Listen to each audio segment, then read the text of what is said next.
As the days go by, the day of the United States election is approaching. The Republican candidate in the election is Donald Trump and the Democratic candidate is Biden. People across the United States are speculating on who is more popular, Donald Trump or Biden. According to various media outlets, Biden's popularity is high in the most states, but most experts say the actual result will be understood on election day. Despite Hillary's overwhelming support in the last election, but she could not win. For these reasons, it is not possible to say what the final result of this election will be. Now let's see what Donald Trump and Biden are saying for the nations. Thank you very much. Blue states and red states. They're all the United States. You also said a vaccine will be coming within weeks. Yes. Is that a guarantee? No, it's not a guarantee, but it will be by the end of the year. But I think it has a good chance. There are two companies, I think, within a matter of weeks, and it will be distributed very quickly. Your own officials say it could take well into 2021 at the earliest for enough Americans to get vaccinated. And even then, they say the country will be wearing masks and distancing into 2022. Is your timeline realistic? No, I think my timeline is going to be more accurate. I don't know that they're counting on the military the way I do, but we have our generals lined up, one in particular that's the head of logistics, and this is a very easy distribution for him. He's ready to go as soon as we have the vaccine, and we expect to have 100 million vials. As soon as we have the vaccine, he's ready to go. This is the same fellow who told you this is going to end by Easter last time. This is the same fellow who told you that, don't worry, we're going to end this by the summer. We're about to go into a dark winter.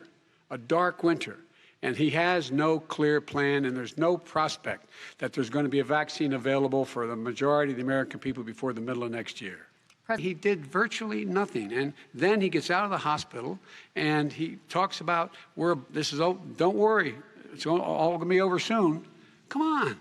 There's not another serious scientist in the world who thinks it's going to be over soon. President Trump, your reaction? I say over soon. I say we're learning to live with it. We have no choice. We can't lock ourselves up in a basement like Joe does. We have to recover. We can't close up our nation. We have to open our school, and we can't close up our nation, or you're not going to have a nation. He says that we're learning to live with it. People are learning to die with it. You folks home will have an empty chair at the kitchen table this morning. That man or wife going to bed tonight and reaching over to try to touch out of habit where their wife or husband is gone. Learning to live with it. Come on. We're dying with it. He went on record and said to one of your colleagues, recorded, that in fact he knew how dangerous it was, but he didn't want to tell us.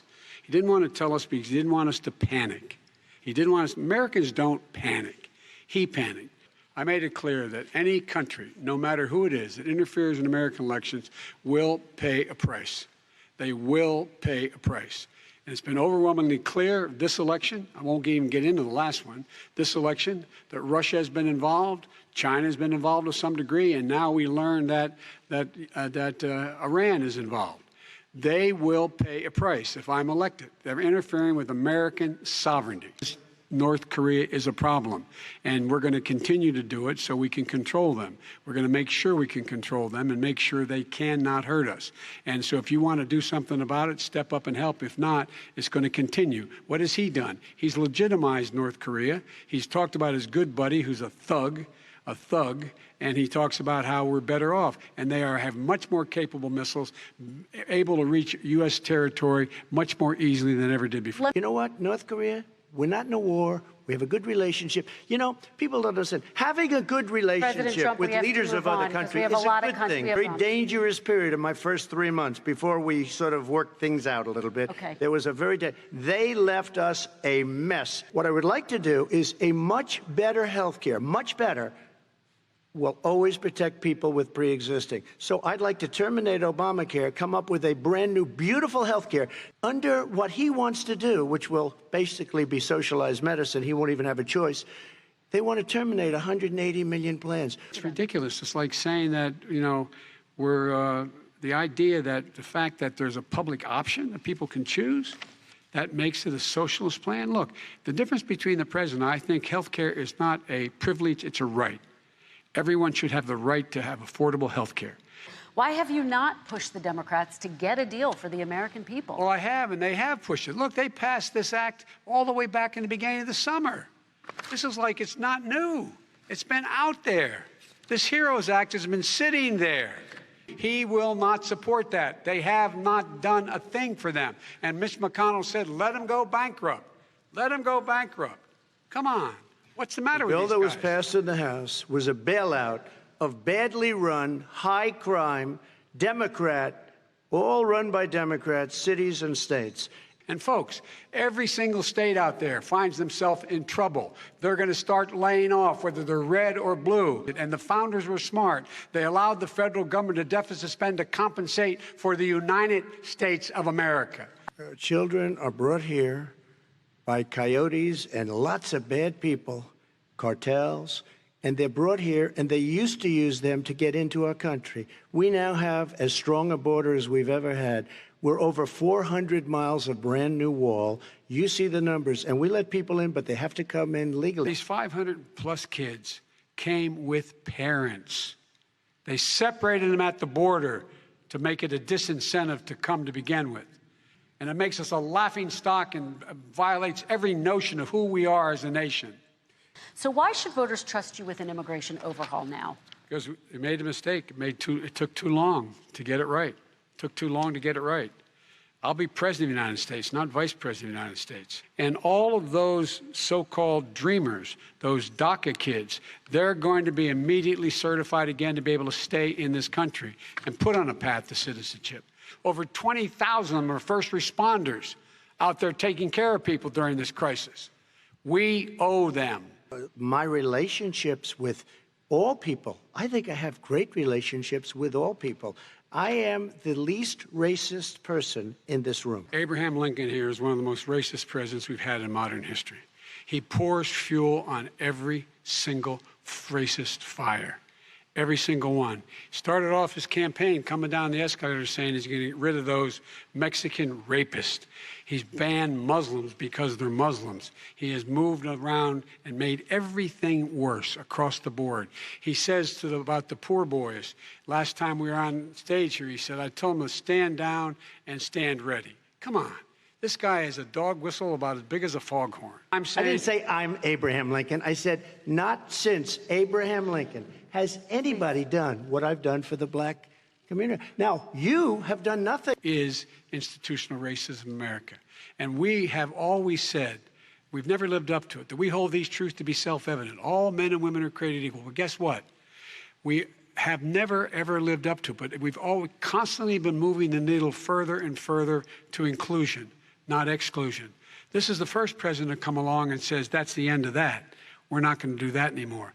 We have to provide for economic opportunity, better education, better health care, better access to schooling, better access to opportunity to borrow money to start businesses. All the things we can do, and I've laid out a clear plan as to how to do those things, just to give people a shot. It's about accumulating the ability to have wealth as well as it is to be free from violence. See, it's all talk, no action with these politicians. Why didn't he get it done? That's what I'm going to do when I become president.